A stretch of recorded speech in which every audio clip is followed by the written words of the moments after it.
So in a recent video, I formed this 6mm arc brass out of 6.5 Grendel brass. Everything went as expected during that video, and I thought I had created a good batch of brass. In my next video with 6 arc, we were shooting reloader 15.5, and the rounds were way over pressure. I misjudged my charge weights a little bit, and things got pretty spicy. But the weirdest thing to come out of that is this weird ring of brass that I got at the bottom of all of the cases. They look belted, like a 300 Winchester Magnum. Now, the severity of this varied, and I did have some brass that looked normal, so these ones that I pulled out were some of the worst examples. Now, I've never experienced anything like this. My brass forming experience is limited. My 6 arc experience is limited. So this is definitely something I want to try and understand. Now, a bunch of you in the comments, well, a bunch of people said they had never seen this before with their formed 6 arc brass, but quite a few of you said you had seen this. So apparently it's not totally unheard of.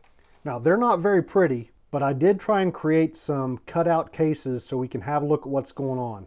Let me line these up. So the case on the left is a brand new piece of Starline Grendel brass. And the two on the right here are some of the worst. Yeah, a couple of the pieces that had the worst, most prominent ridges on them are the ones I chose to try and cut apart. Try and bring this brightness up a little bit. Hopefully that's not too much. But if you look at where the top of our little belt is, it's just barely above the head of the case. So I don't see any alarming thinning. Like, I don't think I was close to a case head separation, which would be the worst case scenario. And there's no ridge or anything that I can feel on the inside that corresponds with what's going on outside. So here it is again with the virgin unfired piece. And I'm just not really seeing anything that makes me feel like I was in danger. You know what I mean? It's not good. I don't want to see it, but I don't think it was the start of a catastrophic failure. Now, one thing I mentioned, these were way over pressure. So a lot of them got rim damage as well. You might see how the rim on that one's kind of bent from the extractor. But looking at the size and the angles down here at the case head, that's where things seem to have really changed quite a bit. Like, the whole case head just looks squished to me. It's like there's a little muffin top of excess material there. So what caused it, I guess, is the question. And one thing that was brought up was the sizing die that I used. This RCBS kit is a small base die set. And I've also got a set of standard Hornady dies.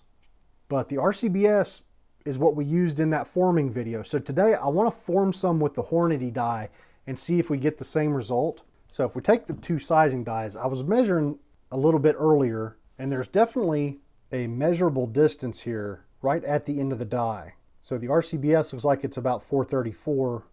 Pull the decapping rod out of this guy. So with the Hornady, I'm seeing about 436. So it's about 2 thousandths bigger at the base here. You know, there may be a bunch of other differences as well. I thought about making like casts of the dies with Cerosafe, and we can do that if we really need to. I think it's just going to tell us what we already know, right? A small base die, a little bit smaller, okay? So here's my thought. So whenever we're forming this piece of brass and the small base die is coming down over the piece of brass and shrinking the body a little bit, it just seems like excess brass is getting pushed down there, maybe. You know, we're just ending up in a situation where we're a little thicker than we should be down there at the base. So I think this is just a really, really hot load with tons of pressure and bolt thrust and all of that. That seems to be the path of least resistance for a little bit of funky behavior here. So here's what I want to test today. So back in that video, we had formed some brass with Lapua 220 Russian. So I want to shoot the overpressure reloader 15.5 load in this brass and see what happens. Because if we look at this, which was fired with a reasonable load, you can kind of see where it would happen, right? There's just a section there where neither our sizing die nor our chamber are really making contact. Now, in that video with the Lapua brass, we formed it 2 different ways.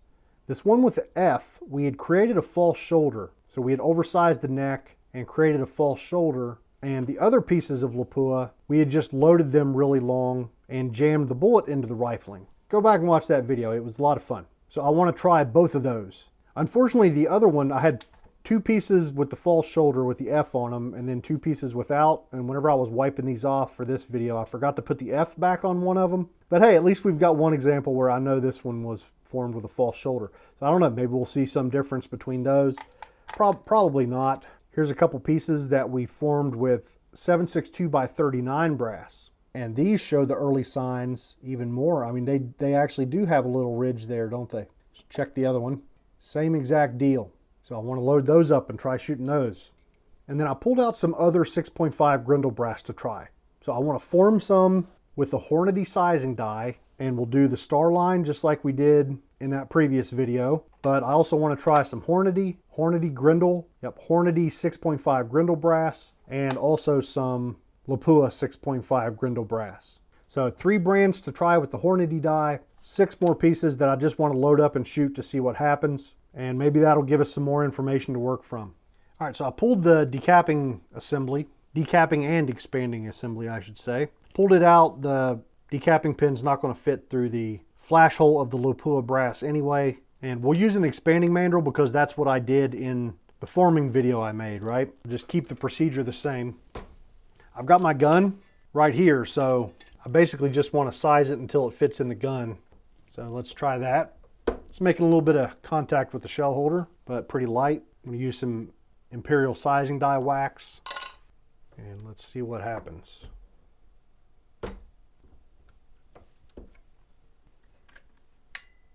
All right, that's already going in a little bit easier than I'd like. So I'm going to try and back the die out just a little bit. So it's still going in pretty easy, but I can feel a little bit of resistance. Feels like a better fit, hopefully. So here's a piece of Hornady. Now the Hornady and the Lapua brass, these have been fired before, multiple times. This Hornady is 4 times fired, and I think the Lapua is about the same, and that's not good. Okay, let's try this again.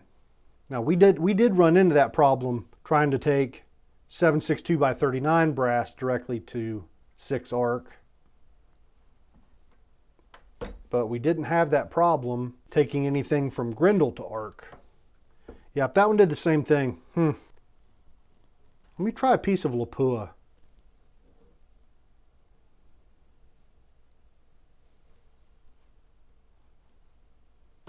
That took a lot more force, but it did the same thing.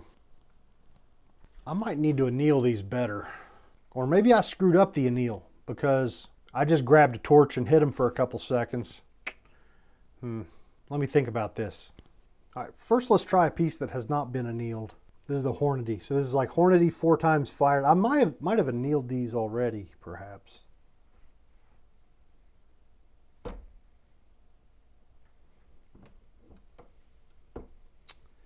No problem. See if it fits in the gun. Yep, that one went into the gun with similar force that it was taking the star line. Here's a second piece. No problem. And here's a third. That one felt good. Yep, no problem. I mean, listen, I'll show you the notes I've got on this batch. 4 times fired, decapped, and tumbled. Usually when I anneal them, I'll update the note. Okay, here's a piece of the Lapua. It felt good as well. Yep, no problems. So I guess I got these guys a little bit too soft the first time around. All right, so these other pieces that were already formed, I'm going to go ahead and size them. Remember, this is the 762 by 39 brass and the other Lapua brass. Yeah, and just looking at these pieces of 762 by 39, if you remember, they already had a little bit of a ridge, and nothing's changed here with another sizing. If anything, it's gotten worse. I need to make sure these are fitting in the gun.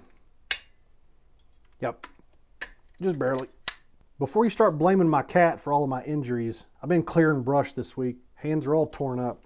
Almost lost it again. This last piece I'm doing here, this is the one with the F on it for the false shoulder. So I'm going to size it, wipe it off, remark it real quick before I lose track of it. All right, next step, the 9 we just formed, Starline, Hornady, Lapua. I need to trim these down to length. and then we'll be ready for the expander. So I've got a 241 diameter expanding mandrel set up. So after this, it'll just be a matter of wiping off the cases, getting them primed, and then loading them up. I've already got my powder measure set up to throw 27.0 grains of Reloader 15.5. That's a little bit lower than we had shot in that previous video, but I think it's still going to be enough to cause our problem. So I got them all ready for primers. So this is the 3 pieces of new Starline. They look fine. These are the 3 pieces of previously fired Hornady, and they look fine. But the 3 pieces of Lapua 6.5 Grendel that we just formed are already showing the signs. So we haven't even fire formed it, and there it is. Here are the other 2 pieces of Lapua. Similar sort of deal. Now these 2 pieces are the 7.62 by 39. Yep, PPU brass that we formed in the last video on the topic, and they're also showing it a bit. Here's the other one. So a little bit there. Now the last 4, these are our Lapua 220 Russian brass that we formed in the last video. Not seeing much going on here with these. So that's it. Primer, powder, bullet, and we'll see what happens.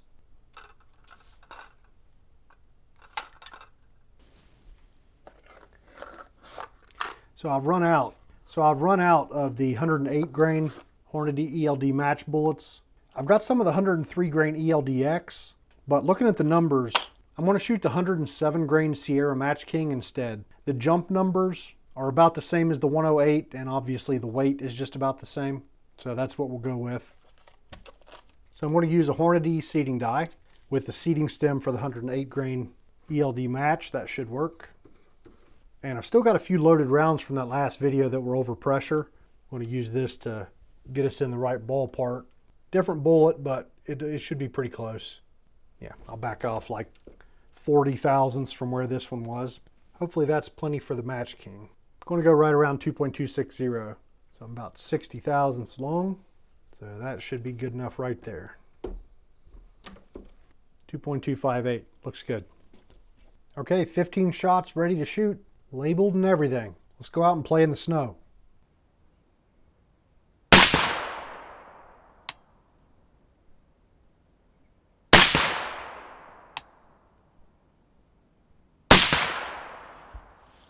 Okay, so here's our 15 pieces of brass, and 7, 8, and 9, which were the Lapua Grendel brass. Yeah, the Lapua Grendel brass, I could not get them into battery. And after beating on the forward assist a little bit and giving up, I think they were making contact here. If you remember, these are the 3 pieces that whenever we formed them, they already started creating that ridge down there. So I don't know, we'll look things over and think it through. If I need to size them again and go shoot them, we can definitely do that. But let's go one by one. So the first 3 pieces are the Starline that we formed today with the Hornady die. And these look pretty good. But if you look, you can definitely see a shiny spot there where the hump would be, right? There's these 2. You know, and this is not uncommon. You see this on a lot of cartridges. So this doesn't look too bad. The next 3 are the pieces of Hornady brass. Yeah, this is Hornady 6.5 Grendel brass. And they look to be in pretty much the same condition, which is pretty good. So if these were the only 2 that we did with the Hornady die, I would be tempted to say that it's all fixed. It was clearly the die, right? These that we're doing with the Hornady die are looking fine. Just don't use a small base die and you're good to go. And that might still be the case. Maybe that is the basics of the situation. But I think a couple more firings and that's going to get bigger and more pronounced is my guess.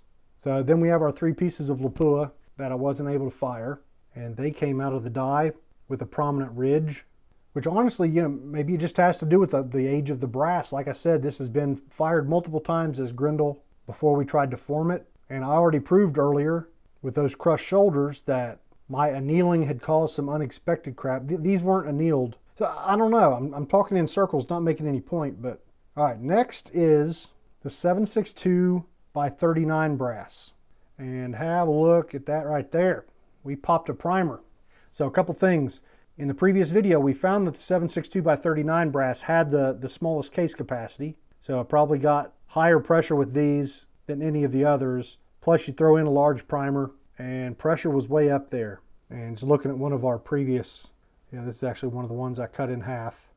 It all kind of lines up. Okay, next is the Lapua. Actually, I should do all 4 of these.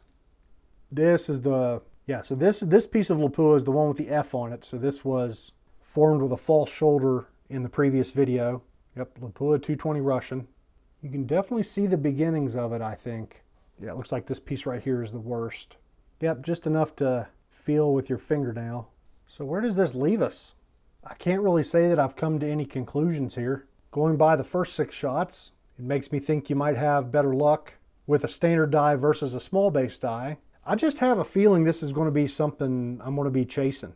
Whether it comes down to, okay, maybe this is my Odinworks chamber, the way it's chambered is making it susceptible to this, perhaps. Maybe this is a new reliable sign of pressure. I can keep my eye on that, and if it starts this sort of stuff, I'll know I'm getting close to the limit. Tell you what I'll do. These first 3 pieces, which this is the star line that we just formed today with the Hornady die, I'd like to be able to use this. So these 3 pieces, or maybe just 2 of them, I want to load them up a couple more times and just put a couple firings through them and see if anything changes down here. Loaded back up just the same as last time. One last look at the bases after that sizing operation. All right, I'm gonna go shoot them. Okay, here's where we're at after the second firing. This is not bad. Like, you can't even really feel that. Maybe a little bit right there. Okay, I'll load them up again. Okay, here's firing number 3. Still not awful. Yeah, still not looking too bad. Let's do it again. Where are we at, number 4? That one might be getting just a little bit worse, but not by much. I'm going to keep going. All right, here we are. Not much seems to be changing. Maybe a little bit. Grab one of these. To have a look at a bad one again. Not even close. All right, I want to shoot these one more time. All right, here's the final result. 5 or 6 shots, how many ever I took. And after that first shot, or 2 shots, nothing really changed. Yep, seems to be stable. And I can tell from just putting the primers in here, these primer pockets are smoked, which is to be expected. So I guess this is what I'll do. The first batch that I formed, I still have 20 left that I haven't fired since they were formed. All right, so these were made with the RCBS small base die. Then I've got these 5 that need unloaded because they were over pressure. So I mean, I think what I'll do is I'll take those 25 pieces and use them for siders, I guess, and keep an eye on them and see if they show that same problem. And for kind of my main batch, I need to go back and form another set using the Hornady die, I guess, because this was definitely an improvement. But I think the most important thing is just to keep the pressures more reasonable.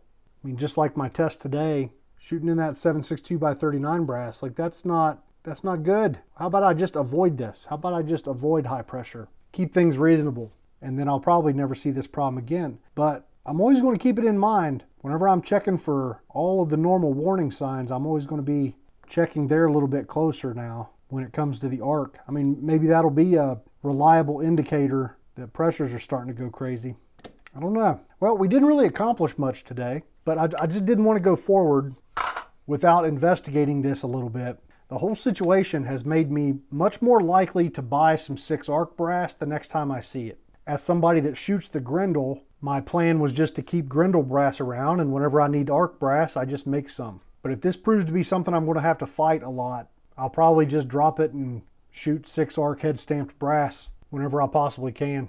So I think that's it for today. If you got any comments or ideas, I'd love to hear about them. And thanks again to everybody who commented after that last video whenever this popped up and let me know you had seen it before as well. It's a pretty neat little problem, and I think it was worth going to the trouble to cut these cases in half. Definitely made me feel a little bit better about the situation. I was afraid we were at risk of imminent case head separation, and I still don't think that's the case. All right, that's it. Thanks for joining me. See you guys next time.